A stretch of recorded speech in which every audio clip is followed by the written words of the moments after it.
준서야, 이게 무슨 짓이야? 민기까지 끌어들이려고 해. 걱정 마세요, 어머님. 이건 민기에게도 좋은 기회가 될 거예요. 소영아, 이게 무슨 소리야? 내 자식을 담보로 삼다니. 어머님 오해예요. 어차피 가정교육 자금도 필요한데. 이렇게까지 하다니. 이제 정말 끝이다. 안녕하세요. 서울관악구에 사는 68세 강미숙입니다. 오늘 이 자리에서 제 이야기를 시작하기가 많이 떨립니다. 저는 30년 동안 작은 식당을 운영하며 하루도 쉬지 않고 살아왔습니다. 아침 4시에 일어나 밤 11시가 되어서야 몸을 뉘었습니다. 명절에도 아픈 날에도 쉬지 못했습니다. 쉴 수가 없었습니다. 제게는 어린 아들이 있었으니까요. 남편과 사별한 후 홀로 아들을 키우기 위해 아침 일찍부터 밤늦게까지 일했고, 그 결과 제 이름을 딴 강식당은 동네에서 꽤 유명해졌습니다. 강식당 음식은 믿을만하다. 강 사장님 음식은 엄마 손맛이 난다는 말을 들을 때마다 가슴 한켠이 따뜻해졌습니다. 젊은 시절은 몸이 고단했지만 식당이 잘 될 때마다 자랑스러웠고, 제 노력으로 모은 돈을 통해 노년에는 조금이나마 여유로운 삶을 살 수 있으리라 기대했었습니다. 아들 준서의 대학 등록금을 낼 때도, 결혼 비용을 마련할 때도 한 번도 남의 손을 빌리지 않았다는 게 자부심이었습니다.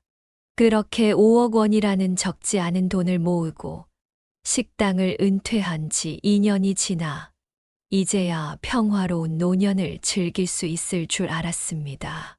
손주 민기와 놀이공원도 가고 며느리와 시장도 가고 평범한 시어머니의 소소한 행복을 꿈꿨습니다. 하지만 지금 저에게 남은 것은 텅 빈 통장과 수십 장의 차용증, 그리고 도박빚 독촉장뿐입니다. 매일 울리는 독촉 전화에 잠 못 이루는 날이 많습니다. 창문을 두드리는 빚쟁이들의 발걸음 소리에 가슴이 덜컹거립니다. 믿었던 아들과 며느리에게 모든 걸 맡겼던 제 선택이 결국 오늘의 이 비극을 불러왔습니다.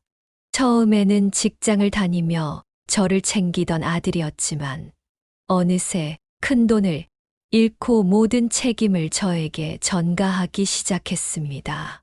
술에 취해 들어와 행패를 부리고 돈을 요구하다 거절당하면 물건을 집어던지고, 매일 밤 들리는 고성과 물건 깨지는 소리에 잠들지 못했습니다. 며느리 소영이는 처음에는 착하고 다정한 며느리로 보였지만 이 시간이 지나며 아들과 함께 돈 문제로 저를 괴롭혔습니다.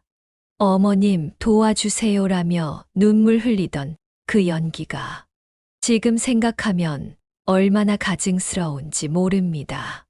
어떻게 이렇게까지 됐는지, 제가 어디서부터 잘못된 것인지 하루하루 곱씹으며 후회만 남습니다. 밤마다 이불 속에서 홀로 눈물을 훔칩니다. 내가 너무 돈만 벌려고 했나? 아들 교육에 더 신경 썼어야 했나? 이런 생각들이 끊임없이 머릿속을 맴돕니다. 오늘은 제가 겪은 이 이야기를 여러분께 솔직히 털어놓고자 합니다. 부끄럽고 아픈 기억이지만 저와 같은 일을 겪는 분들이 계실까봐 용기를 내봅니다. 혹시 저와 비슷한 경험을 하신 분들이 있다면 따뜻한 위로와 조언 부탁드립니다. 댓글로 여러분의 이야기도 들려주시면 감사하겠습니다. 구독과 좋아요는 제게 큰 힘이 됩니다.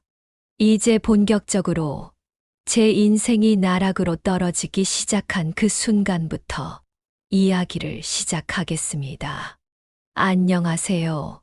저는 서울 관악구에서 작은 식당을 30년간 운영하며 아들을 키워낸 68세 강미숙입니다. 강식당은 제 이름을 따서 지은 가게였고 아들에게도 자랑스러운 유산으로 남기고 싶은 공간이었습니다. 손님들로부터 강 여사님 음식은 정말 정성이 가득하네요. 라는 칭찬을 들을 때마다 제 삶의 보람을 느꼈습니다. 남편과의 사별은 제 인생의 가장 큰 시련이었습니다. 준서가 5살 되던 해 남편이 갑작스럽게 세상을 떠났습니다. 교통사고였습니다. 그날 아침에도 오늘은 일찍 들어올게라며 웃으며 출근했던 남편이 다시는 돌아오지 못했습니다. 장례식장에서 아빠는 어디 갔어요? 라고 물었던 준서의 눈빛이 아직도 가슴을 저미듯 아픕니다. 그날 이후 저는 혼자가 되었지만 아들을 생각하며 다시 일어섰습니다. 새벽부터 밤까지 쉼 없이 일하며 제 손으로 아들을 키웠습니다. 엄마, 나도 나중에 엄마처럼 열심히 일해서 성공할 거야 라고 말하던 어린 준서의 모습이 아직도 눈에 선합니다. 그 말을 들을 때마다 더 열심히 살아야겠다고 다짐했습니다. 강준서는 제 삶의 전부였고 유일한 희망이었습니다. 어릴 적부터 똑똑하고 총명했던 준서는 초등학교 시절 학급 반장을 도맡아 하고 중학교에서는 항상 상위권 성적을 유지했습니다. 선생님들은 강준서 어머님, 아드님 정말 잘 키우셨네요 라며 칭찬을 아끼지 않으셨습니다. 저는 아들이 학교에서 인정받고 친구들과 즐겁게 지내는 모습을 보며 마음 한켠의 외로움을 달랠 수 있었습니다. 물론 혼자 아이를 키우는 건 결코 쉽지 않았습니다. 아들이 초등학교 5학년이 되던 해 학급 발표회에 참석하지 못했던 일이 기억납니다. 그날은 가게에 손님이 밀려 바쁘던 날이었고 저는 발표회장에 갈 시간이 없었습니다. 준서는 연극에서 주인공 역할을 맡았다고 했는데 나중에 아들이 섭섭한 표정으로 엄마, 다른 친구 엄마들은 다 왔었는데 왜 엄마는 못 왔어요? 라고 묻던 날 얼마나 마음이 아팠는지 모릅니다. 밤새 울면서 일했던 기억이 납니다. 그런 상황에도 저는 늘 아들에게 미안해하기보다는 열심히 살아가는 모습을 보여주려 했습니다. 저의 삶이 바로 그의 본보기가 되어야 한다고 생각했으니까요. 제 노력은 헛되지 않았습니다. 준서가 서울의 좋은 대학에 합격했을 때 저는 정말 세상을 다 가진 기분이었습니다. 대학 입학 소식을 들고 온 준서가 밝은 미소로 엄마 덕분이에요 라고 말했을 때 눈물이 왈칵 쏟아졌습니다. 그날 밤 식당 문을 닫고 혼자 울었습니다. 기쁨의 눈물이었죠. 주변 사람들도 저를 축하해 주며 강 여사님 정말 대단하세요. 홀로 키운 아들이 이렇게 잘 되다니요. 라고 칭찬했습니다. 저는 그때가 제 인생에서 가장 자랑스러운 순간이었다고 생각합니다. 대학 생활을 시작한 준서는 스스로 등록금과 생활비를 충당하기 위해 아르바이트도 병행했습니다. 편의점에서 야간 알바를 하고 과외도 하면서 공부를 이어갔죠. 그런 모습을 보며 저는 앞으로 이 아이가 자신의 힘으로 잘 살아갈 거라 믿었습니다. 그때부터 저는 가게 일 외에도 조그마한 적금을 들어가며 아들의 결혼을 준비했습니다. 아들이 결혼할 때 조금이라도 도움을 주고 싶었거든요. 준서가 결혼 상대를 소개했을 때 박소영은 밝고 상냥한 사람처럼 보였습니다. 어머님, 저는 준서가 힘들 때마다 곁에서 응원했던 사람이에요. 라고 말하며 공손히 인사를 했습니다. 첫인상부터 마음에 들었습니다. 준서의 회사 동료였다고 했는데 그 모습이 참 단정하고 깔끔했거든요. 소영이는 제게 자주 연락도 하고 식당에도 찾아왔습니다. 어머님 음식이 너무 맛있어서 자주 올게요라며 웃던 모습이 싱그럽게 느껴졌습니다. 가끔은 준서를 걱정하는 마음도 보였죠. 준서 오빠가 회사에서 너무 열심히 해서 제가 좀 걱정이에요. 그런 그녀를 보며 준서가 좋은 배우자를 만난 것 같아 안심이 되었습니다. 결혼식 날, 저는 아들에게 손을 잡으며 말했습니다. 준서야, 이제 소영이랑 행복하게 잘 살아라. 엄마는 더 이상 바랄 게 없다. 그날은 평생 기억에 남을 정도로 행복한 날이었습니다. 웨딩홀에 걸린 강준서 박소영이라는 현수막을 보며 가슴이 뭉클했습니다. 저는 그날 밤 남편의 사진 앞에서 오랫동안 이야기를 나눴습니다. 여보, 우리 아들이 이제 장가를 갔어요. 당신이 보면 얼마나 좋아했을까? 결혼 후 준서 부부는 서울 근교의 작은 아파트를 마련해 생활을 시작했고, 저는 손주 민기를 돌봐주며 자주 집을 오갔습니다. 손주는 정말 사랑스러운 아이였습니다. 저를 할머니, 최고라고 부르며 안기던 아이의 작은 손이 얼마나 따뜻했는지 모릅니다. 민기의 웃음소리를 들을 때면 제가 이 세상에서 가장 행복한 할머니라고 느꼈습니다. 손주를 볼 때마다 제 인생이 축복받았다는 생각이 들었습니다. 가끔은 민기를 데리고 식당에 가서 음식 만드는 법도 가르쳐 주곤 했죠. 할머니, 나도 나중에 할머니처럼 맛있는 음식 만들 거예요. 그런 말을 들을 때면 가슴이 따뜻해졌습니다. 그러나 준서 부부의 생활에는 조금씩 이상한 조짐이 보이기 시작했습니다. 처음에는 작은 돈을 요청했습니다. 어머님, 저희가 요즘 조금 빠듯해서요. 다음 달에 바로 갚을게요 라고 말하며 몇백만 원을 빌려갔습니다. 그때만 해도 저는 젊은 부부가 돈이 빠듯한 건 당연한 거야 라고 생각했습니다. 소영이는 눈물까지 글썽이며 어머님 정말 죄송해요. 꼭 갚을게요 라고 했고 저는 아무 의심 없이 그들을 도왔습니다. 저는 아들이고 며느리니까 믿어야 한다고 생각했습니다. 그리고 그게 제 인생의 가장 큰 실수가 될 줄은 몰랐습니다. 하지만 시간이 지나면서 돈을 요구하는 횟수가 잦아졌고 금액도 점점 커졌습니다. 준서는 점점 집에 늦게 들어오기 시작했습니다. 회사 일이 많아서 늦는다는 핑계를 대며 자주 술에 취한 모습으로 돌아왔습니다. 양복은 구겨져 있고 와이셔츠에는 담배 냄새가 배어 있었죠.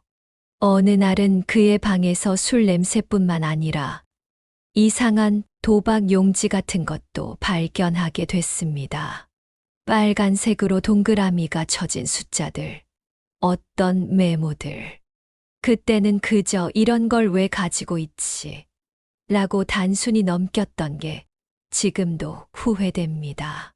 그때 좀 더 관심을 가졌더라면, 좀 더 일찍 알아챘더라면, 소영이는 준서가 요즘 회사 스트레스가 많아서 그래요라며 그의 행동을 감췄지만 제 마음 속에는 불안감이 싹 트기 시작했습니다. 밤마다 들리는 부부싸움 소리, 깨지는 그릇 소리. 그리고 그 불안감은 곧 제 삶을 송두리째 흔드는 큰 폭풍으로 바뀌고 말았습니다. 저는 아들과 며느리를 믿었습니다. 아니, 믿고 싶었습니다. 30년 동안 식당을 운영하며 모은 5억 원을 맡긴 이유도 그 믿음 때문이었습니다. 지금 생각해보면 제 인생 최대의 실수였지만 그때는 그게 최선의 선택이라고 생각했습니다. 엄마, 이 돈으로 안정적인 사업을 할 거예요. 더 이상 엄마가 고생하시는 일 없게 만들게요. 그 말을 들으며 저는 식당을 하며 힘들게 모은 돈을 그들에게 맡겼습니다. 30년 동안 새벽부터 밤늦게까지 명절에도 쉬지 못하고 일하며 모은 돈이었습니다. 허리가 휘고 무릎이 닳도록 일해서 모은 돈이었는데 처음 한 달은 약속대로였습니다. 매달 500만 원씩 생활비도 주고 주말마다 찾아와 식사도 함께 했습니다. 그러나 몇 달 지나지 않아 생활비가 300만 원으로 줄더니 200만 원, 100만 원, 급기야 전혀 들어오지 않으면서 불안감이 커지기 시작했습니다. 밤마다 잠을 설쳤습니다. 창밖을 내다보며 혹시 사업이 안 되는 걸까? 내가 너무 조급하게 구는 걸까? 하는 생각으로 가슴을 쓸어내렸습니다. 결정적으로 은행에서 받은 대출 독촉장이 제 이름으로 도착했을 때 모든 것이 잘못되었음을 깨달았습니다. 저는 충격으로 손이 떨렸습니다. 그 순간 제 다리에 힘이 빠져 그 자리에 주저앉고 말았습니다. 대출 3억 원, 그것도 제가 모르는 사이에 제 이름으로 이루어진 것이었습니다. 제 도장이 찍혀 있는 서류를 보는 순간 속이 메스꺼워졌습니다. 내 아들이, 내가 그토록 사랑했던 아들이 이런 짓을. 그날 밤 준서를 불러 추궁했지만 그는 제대로 된 대답도 하지 않았습니다. 눈을 마주치지도 못하고 발만 동동 굴리더니 말했습니다. 엄마, 좀 기다리면 다 정리될 거야. 너무 걱정하지 마. 이번에는 진짜 확실해. 그 이번에는 이라는 말에 온몸에 전율이 일었습니다. 이미 여러 번의 실패가 있었다는 뜻이었으니까요. 하지만 그의 말을 믿고 넘길 수는 없었습니다. 저는 결국 그의 방을 뒤져서 카지노 영수증과 차용증, 그리고 도박 기록이 가득한 서류를 발견했습니다. VIP룸 이용 내역, 수천만 원대의 바카라 베팅 기록. 숫자들이 제 눈앞에서 춤을 추는 것 같았습니다. 서랍 속 증거를 손에 들고 멍하니 앉아있던 제 모습이 지금도 선명합니다. 창밖으로 보이는 달빛이 차가웠고 제 마음은 더욱 차가웠습니다. 도대체 내 아들이 왜 이렇게 됐을까? 내가 뭘 잘못했던 걸까? 믿음으로 시작된 일이 이렇게 악몽이 될 줄 몰랐습니다. 매일 밤 악몽에 시달렸고 전화벨 소리만 들려도 가슴이 덜컥 내려앉았습니다. 그 이후로 준서는 집에 들어올 때마다 술에 취해 있었습니다. 새벽 3시, 4시. 현관문 열리는 소리에 잠에서 깨면 술 냄새가 진동하는 아들이 비틀거리며 들어왔습니다. 술에 취해 고성을 지르고 방을 어지럽히며 제게 화를 냈습니다. 한 번은 제가 아끼던 남편의 사진까지 집어 던졌습니다. 그 순간 제 심장이 멎는 것 같았습니다. 엄마가 나한테 좀 더 신경 써줬으면 이런 일도 없었어. 다 엄마 때문이야. 엄마는 식당 일만 하느라 나는 뒷전이었잖아. 그의 말에는 언제나 자신을 정당화하는 내용뿐이었습니다. 제가 식당을 하며 고생한 것은 전부 그를 위해서였는데 그 마음이 전혀 전달되지 않았던 걸까요? 소영이는 그런 준서를 오히려 감싸고 돌았습니다. 마치 미리 짜놓은 각본처럼 준서가 행패를 부린 다음 날이면 어김없이 찾아와 눈물을 흘리며 말했습니다. 어머님, 요즘 준서가 많이 힘들어요. 그냥 좀 참아주세요. 이번만 도와주시면. 하지만 그녀 역시 제게 무언가를 숨기고 있다는 느낌을 지울 수 없었습니다. 그녀의 눈물이 진심인지 연기인지 구분할 수 없었습니다. 그러던 어느 날 준서는 한층 더 과격한 행동을 보였습니다. 술에 취해 들어온 그는 제 방문을 발로 차며 소리쳤습니다. 엄마, 내 말 들어. 통장 비밀번호를 알려줘야 내가 이 일을 해결할 수 있어. 이번이 마지막이야. 진짜 마지막. 그는 점점 목소리를 높였고 저는 단호히 거절했습니다. 더는 그의 거짓말에 넘어갈 수 없었으니까요. 그건 절대 안 돼. 내가 또 뭘 할지 어떻게 믿어? 그러자 그는 책상을 치며 화를 냈습니다. 그 소리에 옆집까지 놀랐는지 벽을 두드리는 소리가 들렸습니다. 엄마는 왜 항상 날 못 믿어? 내가 내 아들이잖아. 이번에는 진짜라고.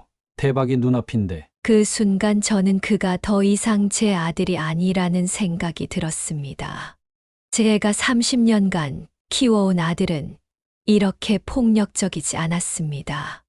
도박이 제 아들을 완전히 다른 사람으로 만들어버린 거죠. 갈등이 최고조로 치달은 건 손주 민기를 도박 빚 담보로 이용하려 했던 사건이었습니다. 그날은 제 인생에서 가장 끔찍한 날이었습니다. 그날 준서와 소영이는 민기를 데리고 대부업체로 향했습니다. 할머니, 우리 어디 가요? 라고 물었던 민기의 순진한 눈빛이 아직도 눈에 선합니다. 저는 불길한 마음에 그들을 몰래 따라갔고 그곳에서 두 사람이 직원과 대화를 나누는 장면을 목격했습니다. 저희에게는 확실한 담보가 있습니다. 아들도 있고. 그 말을 듣는 순간 온몸에 전율이 일었습니다. 준서야, 이게 무슨 짓이야? 민기까지 끌어들이려고 해. 내가 정신이 있는 거야? 저는 다급하게 소리를 질렀습니다. 민기는 저의 격앙된 목소리에 놀라 울음을 터뜨렸습니다. 그러자 소영이는 놀랍도록 냉정하게 말했습니다. 그녀의 눈빛은 제가 알던 며느리의 것이 아니었습니다. 어머님, 오해예요. 이건 민기에게도 좋은 기회가 될 거예요. 어차피 가정교육 자금도 필요한데. 그녀의 말을 듣는 순간 더 이상 믿을 수 없다는 생각이 들었습니다. 자기 아이를 담보로 삼으려는 어머니라니. 이건 정상이 아니었습니다. 그날 밤 저는 준서와 큰 말다툼을 벌였습니다. 제 인생에서 처음으로 아들에게 목소리를 높여 소리쳤습니다. 준서야, 내가 사람이야? 내가 이렇게까지 내 기대를 저버리다니. 내 아들까지 도박 빚의 담보로 삼으려 하다니. 그러자 그는 차갑게 대답했습니다. 그의 눈빛에는 후회도 죄책감도 없었습니다. 엄마가 날 믿어줬다면 이런 일은 없었겠지. 이제 와서 무슨 말을 해도 소용없어. 어차피 엄마는 날 이해 못해. 그의 무책임한 태도에 저는 말문이 막혔습니다. 30년 동안 키워온 제 아들이 이렇게 변해버렸다는 사실이 너무 고통스러웠습니다. 며느리 소영은 이후로도 저를 괴롭혔습니다. 이제는 거짓 눈물도 흘리지 않았습니다. 차갑고 계산된 말투로 저를 압박했습니다. 어머님, 이제 저희를 더 이상 몰아붙이지 마세요. 어머님도 책임이 있는 거잖아요. 돈을 맡기신 것도 어머님 선택이었잖아요. 그녀의 말은 날카롭고 차가웠습니다. 마치 독사의 혀처럼 저를 찔렀습니다. 책임이라고. 내가 너희를 믿은 게 내 죄라면 죄겠지. 하지만 이건 아니야. 이건 범죄야. 저는 더 이상 그녀와 말다툼할 기력조차 없었습니다. 매일 밤 악몽에 시달렸고 작은 소리에도 가슴이 떨렸습니다. 그 와중에 손주 민기는 점점 불안정한 모습으로 변해갔습니다. 밤에 자주 울었고 유치원에서도 문제 행동을 보이기 시작했다고 합니다. 할머니, 아빠랑 엄마가 왜 맨날 싸워요? 나 때문이야? 그 아이의 물음은 제 가슴을 찢어 놓았습니다. 제가 이 상황을 더 오래 방치한다면 민기의 인생까지 망가뜨리게 될 것 같았습니다. 그날 밤 저는 한숨도 자지 못했습니다. 창밖으로 보이는 달빛이 유난히 차갑게 느껴졌습니다. 남편의 영정사진을 바라보며 속으로 몇 번이고 되뇌었습니다. 여보, 내가 이제 준서를 신고해야 할 것 같아요. 당신이라면 어떻게 하실 건가요? 하지만 그 결심이 저를 얼마나 외롭게 만들지, 얼마나 큰 싸움을 견뎌야 하는지, 그때는 몰랐습니다. 단지 이대로는 안 된다는 절박함만이 저를 지배했습니다. 다음 날 아침, 저는 은행에 들러 대출 상황을 확인했습니다. 손이 떨려서 통장도 제대로 넘기지 못했습니다. 은행 직원의 표정이 굳어지는 것을 보고 이미 짐작은 했지만 실제 금액을 보고는 그 자리에서 쓰러질 뻔했습니다. 제 이름으로 된 빚은 총 3억 원이 넘었고 거기에 대부업체와 관련된 금액까지 포함하면 상상도 못할 정도였습니다. 서류를 보며 손이 떨렸습니다. 특히 제 도장이 찍힌 서류들을 볼 때마다 가슴이 찢어지는 것 같았습니다. 어떻게 이럴 수가 있지? 내가 그토록 사랑했던 아들이 내 도장을 훔쳐 이런 짓을 한 거야. 그날 집으로 돌아가는 길, 저는 오랜만에 발걸음이 무거웠습니다. 30년 전 남편의 장례식장에서 돌아올 때처럼 다리가 천근만근이었습니다. 버스 안에서 문득 옆자리에 앉은 젊은 엄마와 아이가 눈에 들어왔습니다. 아이가 투정을 부리자 엄마는 따뜻하게 달래며 안아주었죠. 그 모습을 보며 저도 모르게 눈물이 흘렀습니다. 준서가 어렸을 때가 떠올랐기 때문입니다. 엄마, 나 학교 다녀왔어요. 우리 아들 배고프지? 엄마가 맛있는 거 해줄게. 그런 대화가 오갔던 게 엊그제 같은데, 이제는 아들의 목소리에 겁이 나고 발소리만 들어도 가슴이 철렁입니다. 다음 날 저는 가까운 친척들에게 도움을 요청했습니다. 처음에는 입이 떨어지지 않았습니다. 우리 집 수치라고 생각했거든요. 하지만 이제는 혼자서 감당할 수 있는 상황이 아니었습니다. 서류와 상황을 설명했을 때 친척들은 모두 놀랐습니다. 특히 준서를 어릴 때부터 봐온 큰이모는 눈물을 훔치셨습니다.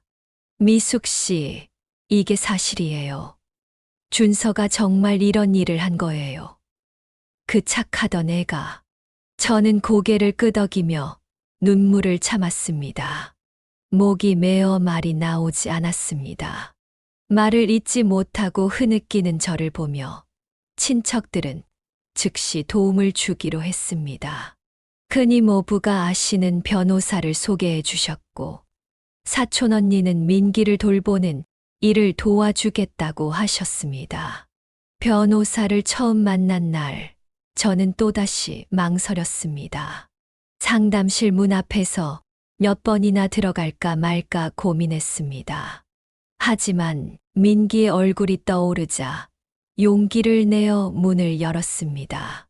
변호사는 냉정하고 단호하게 말했습니다. 그의 표정은 진지했고 목소리는 무게감이 있었습니다.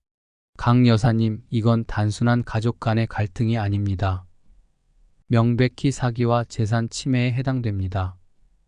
조치를 취하지 않으면 더 큰 문제가 생길 겁니다. 특히 미성년자인 손주까지 연관되어 있다는 건 매우 심각한 문제입니다.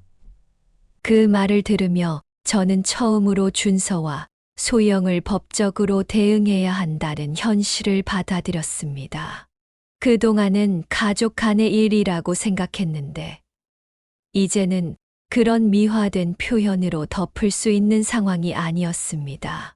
신고를 결심하기까지는 며칠 밤을 꼬박 세워야 했습니다. 경찰서로 가는 발걸음이 천근만근이었습니다. 신고서를 작성하는 내내 손이 떨렸고 마음은 무거웠습니다. 볼펜을 쥐고 있는 손가락 마디마다 통증이 느껴졌습니다. 정말 이게 맞는 일일까? 아들이라고 다 용서해야 하는 건 아닐까? 내가 지금 무슨 짓을 하는 거지? 그때 경찰서 대기실에서 우연히 민기의 학교 알림장을 보게 되었습니다.